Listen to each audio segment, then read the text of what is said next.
Na Dr. Bundi inakuaje? Safi ndugu yangu, niambie. Fresh kama kawa. Namshukuru Mungu, alhamdulillah. Umeionaje game dakika 90 kabla kwenda matuta? Game ilikuwa ngumu sana, lakini ilikuwa iko more open kwa upande wetu sisi. Tulikuwa tuna uwezo wa kumaliza matokeo dakika 45 kipindi cha kwanza. Kwa namna ambavyo mwalimu amecheza kwa mfumo wake 4-2-3-1, Steven Dese Mkwala kwa mchezaji wa mwisho kwenye eneo la box la juu, nyuma yake Jean Charles Ahoua, kushoto na kulia Kibu na Elie Mpanzu.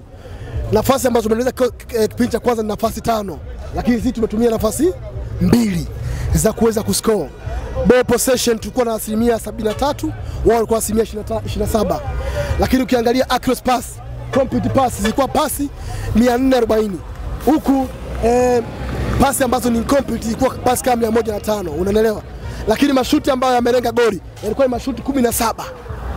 Na sisi ndio timu ambayo tumekimbia kilomita nyingi sana kwenye eneo la uwanja kuliko timu pinzani. Kipindi cha kwanza Elie Mpanzu Kibisawala amekimbia kilomita 30.4. Unaelewa vizuri?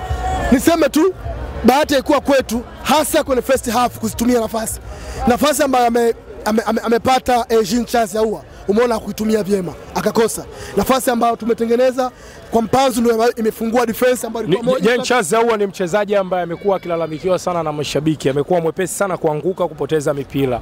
Kwa upande wako hili unalizungumziaje? Ni kweli, mimi leo pia amekuwa ni mtu ambaye kwanza amekosa nafasi 2 za magoli, lakini pia alikuwa ana delayment moment zilikuwa ni nyingi sana kwa Jean Charles Ahoua.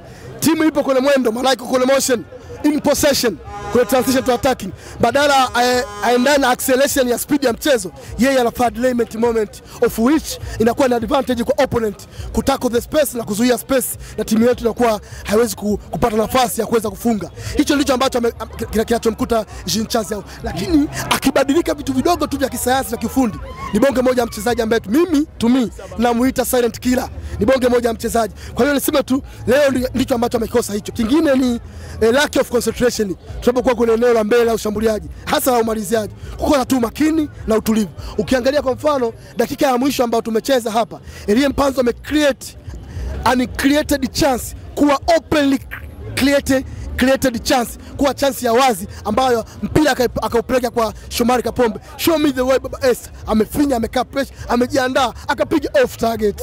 Ilikuwa ni golden chance ambayo sisi tungemaliza game dakika 90 kuliko kwenye matuta. Yusuf Kagoma ni mtu ambaye kama amekuwa zungumzo hivi, lakini inawezekana leo ilikuwa ni siku ambayo aliibeba roho ya Simba kuanzia dakika ya kwanza mpaka 90. Kwa ufupi sana tumzungumzie Yusuf mwana wa Kagoma. Yusufu Ari Kagoma. Ukienda Google sasa hivi, mkiingia Google mkaandika definition of typical defensive midfielder, Google wanakuletea picha ya Yusuf Kagoma kabisa. Wanakuletea picha ya Yusuf Kagoma kabisa. Ukienda Google ukaandika maana ya kiungo mkabaji, Google wanakuletea Yusuf Kagoma. Au ukiandika kwa lugha yako yoyote kuuliza tafsiri ya kiungo mkabaji, Google wenyewe sasa hivi wanakuletea picha ya Yusuf Kagoma. Is a really typical defensive midfielder ambaye ndani ya klabu ya Simba tuna bahati kubwa sana kuwa naye. Leo alikuwa ni disconnector. Ukizungumzia TANESCO kuna wakata umeme, huyu ndio disconnector mwenyewe, mkata umeme. Angalia namna ambavyo alikuwa ametengeneza eneo la defense kuwa safe dakika 90. Yusuf Kagoma amezima nafasi ya Tadeo Luanga kwa 100%. Exactly, yes. Angalia ambavyo leo amefanya ball blocks, kazuia mipira 18 kwenye eneo la katikati ambao ilikuwa ni hatari. Lakini Elia Boss kitu anasema, naona watu wanacheka wanafikiri labda maneno za uongo ya Google. When you ask Google who is Yusuf Kagoma or who is the best defensive midfielder, wanakuletea. Mimi nimeingia hapa chat GTP, uko naona inasema onyesha kamera, tuone kwenye kamera. Chat GTP hapa nimeandika kiungo gani mkabaji hatari Tanzania na East Africa, imeandika soma na Kiswahili ya haraka haraka. Hebu mpe Dr. Some. Kwanza Google wameandika Chat GTP wameandika wameleta picha ya Yusuf Kagoma kama nilivyosema, lakini wamesema Yusuf Ali Kagoma ni mchezaji wa mpira wa miguu kutoka Tanzania anayecheza kama kiungo wakati wa ulinzi. Alizaliwa tarehe 3 April 96 na kwa sasa ana umri wa miaka 29. Unaelewa? Hicho ndicho ambacho wameandika hapa. Mnamo tarehe 8 Julai 2020 Kagoma alijiunga na klabu ya Simba, moja ya vilabu bora vikubwa Tanzania. Klabu ya kujiunga klabu ya Simba alikuwa anacheza mchezaji wa Singida Fountain Gate FC. Uhamisho wake kwenda Simba ulifanyika baada ya msimu mzuri akiwa na Singida Fountain Gate, ambayo alionyesha uwezo wake mkubwa katika nafasi ya kiungo. inatosha. Bwana Petit, Petit tutarudi kwako. Ngoja kwanza tumalizane na Dokta. Bwana haya maneno Kwa hiyo nilikuwa kuzungumzia takwimu ukalikatisha. Amefanya Bob Brooks, ameshia mpira ya hatari katikati, mpira 18. Amenusa hatari mara 19. Yusuf Ali Kagoma amefanya clearance ya aerial balls. Maana aerial balls kwa faida ya Radio 7. Aerial balls ni mpira ile ya juu ambayo inaweza kawa ni hatari kwenye lango lenu. Kafanya mpira 32. Yusuf Ali Kagoma ameifanya eneo la kiungo cha Al-Masry kukosa raha dakika zote 90 za mchezo. Yusuf Ali Kagoma, kiungo Al-Masry, yule kwa jezi namba 27 hakupata nafasi hata ya kunywa maji leo.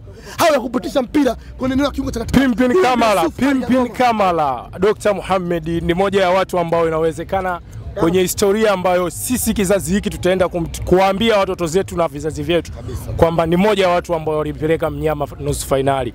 Kwa upande wako naye unamzungumziaje? Anaitwa Musa Pimpin Kamala, Spider One, Spider mikono 8. Unaona vizuri, mwili jumba, mwili mrefu, ameshiba. Ni mchezaji ambaye kwangu mimi ndio tuzo ya mchezaji kipa bora wa msimu kombe la shirikisho msimu huu. Ni tuzo ya Yusufu ya Musa Pimpin Kamala. Nami tumi leo alikuwa na rate ya 10 kwa 10. Maana yake ni excellent accuracy, keep up on it. Ndio rate ambayo amepata leo kwenye performance ambayo ameonyesha. Performance yake ya uwanjani ni 100%. Leo Musa Pimpin Kamala, na barani Afrika hakuna goalkeeper kwa sasa kama Musa. Barani Afrika leo miguu yake na mikono yake miwili imetupeka nusu finali ya kombe la shirikisho barani Afrika. Barani Afrika penalty labda wewe ulikuwa kwenye hali gani? Nilikuwa kwenye hali mbaya sana kwa sababu penalty haziaminiki. Yote anaweza kufungwa. Binafsi nilikuwa na uwezo wa kumaliza mechi dakika 90. Kwa hizo takwimu ambazo nimekupa. Nafasi kipindi cha kwanza nafasi 3 tumetengeneza magoli, tumetumia 2. Kipindi cha pili tumetengeneza nafasi 7. Tumefanya touching balls. Tumegusa miguso kwenye eneo lao la 14 zone, miguso 140. Manake chance ya kufunga ilikuwa ni kubwa kuliko wao kutufunga sisi kwenye eneo lao. Elie Mpanzu, kibisa wala, versatile player, orthodox player huyu winga wa maajabu, Volcano huyu, kiumbe ambaye ameshushwa na Mungu kutoka mbinguni aje kutupeleka nusu finali ya CAF Confederation Cup. Elie Mpanzu leo amechukua mechi na ameweka mfukoni, na to me ndio alikuwa man of the match leo, na alikuwa na rate ya 10 kwa 10. Excellent, keep up on it. Lakini pia alikuwa performance wise ya 100% leo, na to me kwa michezo yote ambayo amecheza Afrika sasa hivi, kuanzia mchezo wa CAF Champions League pamoja na kombe la shirikisho, huyu ndio mchezaji bora wa mashindano mpaka dakika hii kabisa. CAF shirikisho pamoja na CAF Champions League. Hujasikia au umesikia? Kwa mara nyingine kwa faida ya watazamaji. Yaani kwa michezo yote ambayo amecheza hatua hii ya raundi ya pili, kuanzia jana CAF Champions League, ligi ya mabingwa barani Afrika na kombe la shirikisho, mchezaji bora wa mashindano mpaka sasa ni Elie Mpanzu kibisa wala. Unamuona mnyama akiingia finali? Hii ndio ilikuwa starting point. Hii ilikuwa kama vile catalyst. Umeelewa? What is catalyst? Catalyst is a substance which accelerate or decelerate a chemical reaction to occur. Maana yake ni vichocheo. Hii ndio ilikuwa acceleration point ya sisi kwenda finali. Hakuna kutuzuia. Huyo Zamalek akipita leo, sisi tunamnyosha, tuna historia naye. 2003 tulimtoa. Brother, sisi Simba na inapokuwa Benjamin Mkapa hapa, chochote ambacho kiwezekani huwa kinawezekana. Believe in what? In faith. Unaelewa maisha yameanzia kwenye mind. Tulikuwa tunawaambia watu hii tunavuka, walikuwa hajui maana yake nini. What you believe ndio hicho ambacho kinatokea kwenye maisha yako. Aliwazana mjinga ndio linalomtokea. Tumefurahi, tumefuzu, wenzetu hawamo. Mimi niseme shukrani kwa muda wako Dr. Mohamed. Nashukuru sana.